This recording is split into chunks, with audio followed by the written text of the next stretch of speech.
तृतीय कुंभ कॉन्क्लेव के समापन अवसर पर मंच पर आसीन पूज्य स्वामी चिदानंद जी,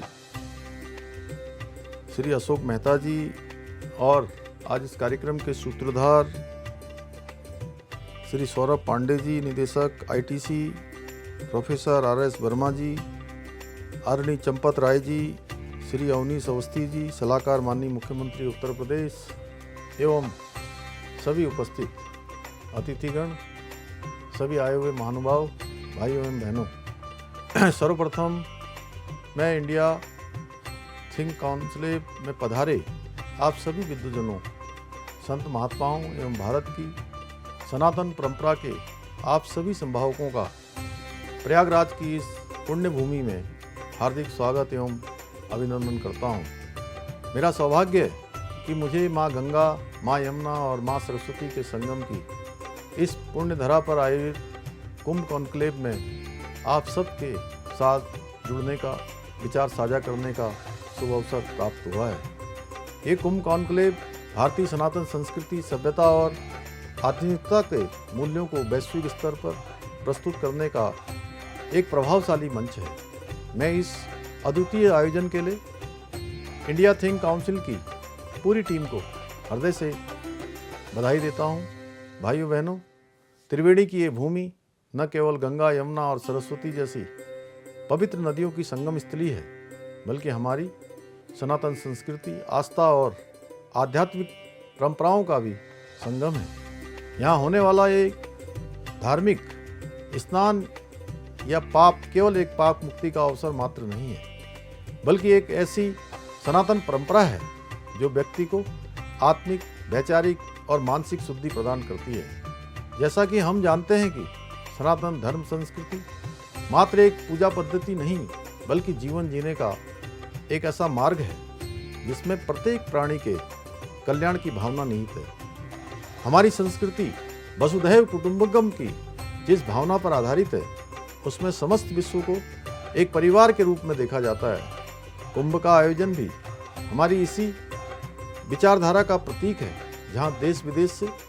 लाखों लोग बिना किसी भेदभाव के संगम में डुबकी लगाकर आत्मिक शांति प्राप्त करते हैं। कुंभ मेले के माध्यम से हम इस समृद्ध सांस्कृतिक विरासत को न केवल संजोते हैं, बल्कि भावी पीढ़ियों तक भी पहुंचाते हैं। आज कुंभ का आयोजन सनातन संस्कृति के एक वैश्विक मंच के रूप में स्थापित हो गया है। कुंभ के आयोजन में विश्व भर से लोग भारतीय संस्कृति, योग, आयुर्वेद और आध्यात्मिकता के गूढ़ रहस्यों को जानने और समझने आते हैं। इससे न केवल भारतीय संस्कृति का प्रचार प्रसार होता है, बल्कि आर्थिकी को भी बढ़ावा मिलता है। भाइयों बहनों, आज देश में आदरणीय प्रधानमंत्री श्री नरेंद्र मोदी जी के नेतृत्व में विकास भी और विरासत भी के मूल मंत्र के साथ एक नया इकोसिस्टम भी विकसित किया जा रहा है। चाहे अयोध्या में प्रभु श्री राम के भव्य मंदिर का निर्माण हो, काशी विश्वनाथ कॉरिडोर का निर्माण करना हो, महाकाल लोक का विकास हो, योग को अंतर्राष्ट्रीय पहचान दिलाना हो, या कुंभ को यूनेस्को की अमूर्त सांस्कृतिक धरोहर का दर्जा दिलवाना हो, या देवभूमि उत्तराखंड में बाबा केदार का भव्य और दिव्य नवनिर्माण हो, या भगवान बद्री विशाल का मास्टर प्लान हो, ये सारे के सारे काम भारत की संस्कृति को सशक्त बनाने के साथ साथ संस्कृति की पहचान को वैश्विक मंच पर और भी अधिक मजबूती प्रदान कर रहे हैं। एक समय था जब तुष्टीकरण के कारण हमारे देश के बड़े बड़े नेता सनातन तीर्थ स्थलों पर जाने से कतराते थे, परंतु आज आदरणीय प्रधानमंत्री श्री नरेंद्र मोदी जी के नेतृत्व और मार्गदर्शन में भारतीय जनता पार्टी की सरकारों ने जिस प्रकार हमारे तीर्थ स्थलों के विकास और कल्याण की दिशा में ठोस कदम उठाए हैं, उसके बाद ऐसे नेता अपने कोर्ट के बाहर जनेऊ पहनने तक को मजबूर हो गए। आज उत्तर प्रदेश में भी हमारे मुख्यमंत्री आदरणीय योगी आदित्यनाथ जी के नेतृत्व में सनातन संस्कृति को बढ़ावा देने के लिए बहुत से कार्य किए जा रहे हैं। मुझे पूर्ण विश्वास है कि इस बार उनके नेतृत्व में होने जा रहे महाकुंभ का आयोजन भी न भूतो न भविष्यति होगा। भाइयों बहनों, मेरा मानना है कि आज जब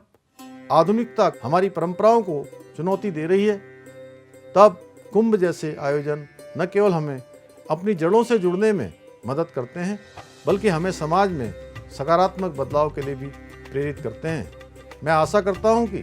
प्रयागराज में होने जा रहा इस बार का महाकुंभ भारतीय संस्कृति के प्रचार प्रसार की दिशा में मील का पत्थर साबित होगा। इसी आशा और विश्वास के साथ मैं पुनः इंडिया थिंक काउंसिल की पूरी टीम को कॉन्क्लेव के सफल आयोजन के लिए बधाई देते हुए अपनी बात समाप्त करता हूं। बहुत बहुत धन्यवाद।